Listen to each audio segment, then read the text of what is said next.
uh, tambal ban dingin bias. Untuk ban bias maksudnya. Ban bias itu ban benang. Kalau CRT, R-nya itu radial. Radial itu ban kawat. Kalau untuk mobil pribadi, karena teknologi sekarang itu kebanyakan semi ya, semi. Jadi pemakaian antara ban apa namanya CBP dengan CRT mungkin bisa kita kombinasi sesuai dengan pengalaman teman-teman yang mana yang lebih pas, tidak terlalu masalah.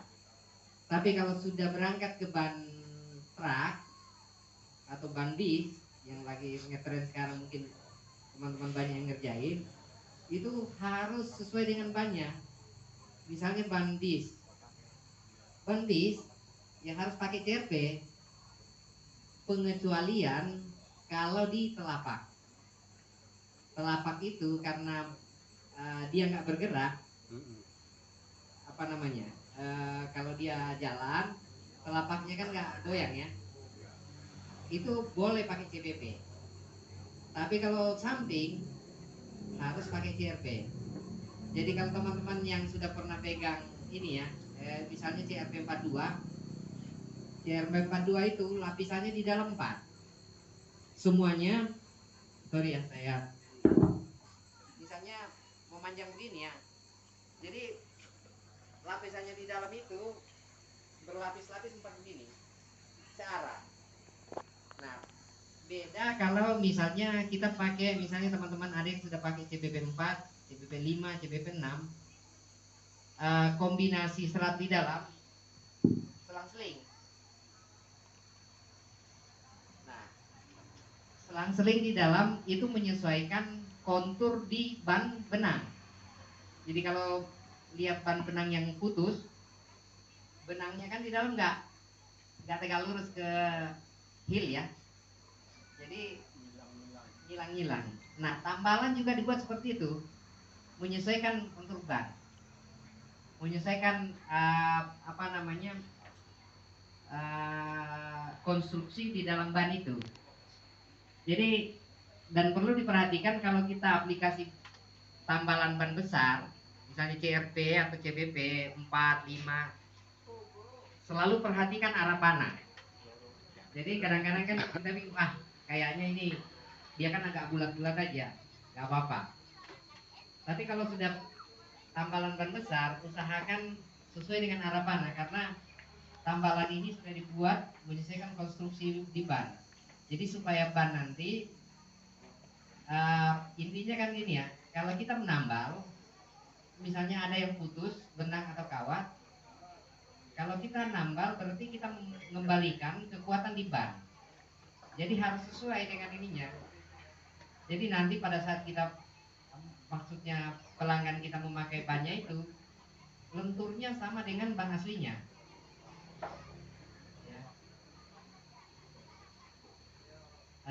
Mungkin itu saja. Kalau ada yang masih kurang jelas. Pak, kalau misalnya rusaknya tuh ya horizontal ini ya Pak, apakah kalau di double itu dianjurkan boleh apa tidak? Maksudnya kalau di double gitu Pak, karena contoh horizontalnya tuh lebih ya, contoh 10 cm gitu kan, panjang ya kan harus di double atau gimana berarti solusinya gitu. Terima kasih, pertanyaannya bagus sekali.